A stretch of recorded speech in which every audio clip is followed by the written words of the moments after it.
আজ আমাদের বাড়িতে মহা উৎসব চলছে। এর একটা বিশেষ কারণ আছে।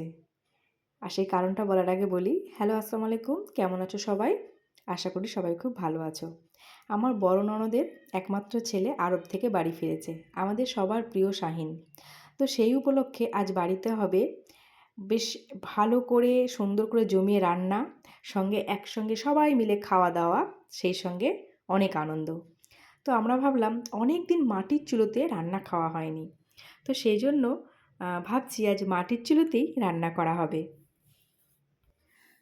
তো সেই রকম সবাই মিলে ইনস্ট্যান্ট একটা চুলো বানিয়ে নেওয়া হলো।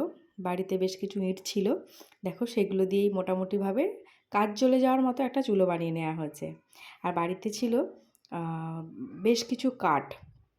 তো ভাবলাম এগুলো দিয়েই রান্না হয়ে যাক, অন্তত মাটির চুলার যে রান্নার স্বাদটা সেটা পাওয়া যাবে। বহুদিন খাওয়া হয়নি মাটির চুলার রান্না। তো আজ রান্না হবে চিকেন কষা, আর তার সঙ্গে রান্না হবে খুস্কা। তো এই যে দেখো, চাল ডাল একসঙ্গে ভালো করে ভিজিয়ে দেওয়া হলো। এটা বেশ খানিকক্ষণ সুন্দরভাবে ভিজবে, তারপর ভালো করে ধুয়ে এটার খুস্কা বানানো হবে। আর এদিকে দেখো, খুস্কার জন্য যে আলুগুলো, সেই আলুগুলো এখন ভাজতে বসে দেওয়া হয়েছে। তো খুস্কাটা রান্না করবে আমার দেওর, আর মুরগির মাংসটা রান্না করছি আমি। তো এই যে দেখো, মাংস রান্না প্রায় হয়ে এসেছে। মাংস রান্না এবারে প্রায় হয়ে যাবে, এবার এখানে খুস্কাটা বসিয়ে দেওয়া হবে।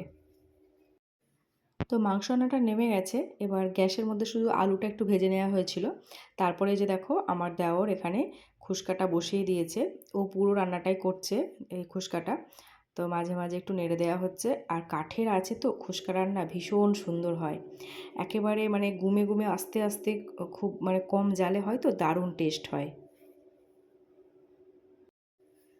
তো এদিকে মাংস রান্নাটা হয়ে গেছে, তো সেই জন্য সেটা ভেতরে নিয়ে চলে আসা হয়েছে।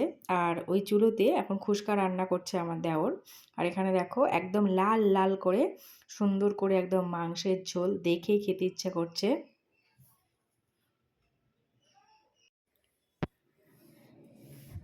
তো সবাই মিলে একসঙ্গে সব খাওয়া দাওয়া সব প্রায় চলছে। এই যে দেখো, আমি প্লেটে নিয়ে নিয়েছি মজাদার খুস্কা। আর আমার দেওর এই খুস্কাটা ভীষণ সুন্দর বানায়, দেখতেই পাচ্ছ একদম ধোঁয়া উঠছে রীতিমতো।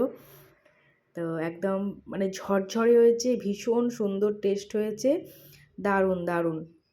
আর দেখতেই পাচ্ছ একদম ঝাড়া ঝাড়া হয়েছে, একদম মানে একটা ভাতের সঙ্গে আরেকটা ভাত কিন্তু লেগে নেই, পুরো ঝরঝরা হয়েছে। আর সঙ্গে নিয়ে নিলাম একদম একটা চিকেনের টুকরো। এবার একটুখানি মাংস ওখান থেকে ছাড়িয়ে নেব, নিয়ে আর খুস্কার সঙ্গে একসঙ্গে মাখিয়ে সোজা একদম মুখে। তো আজকে এই পর্যন্তই। টাটা, আল্লাহ হাফিজ।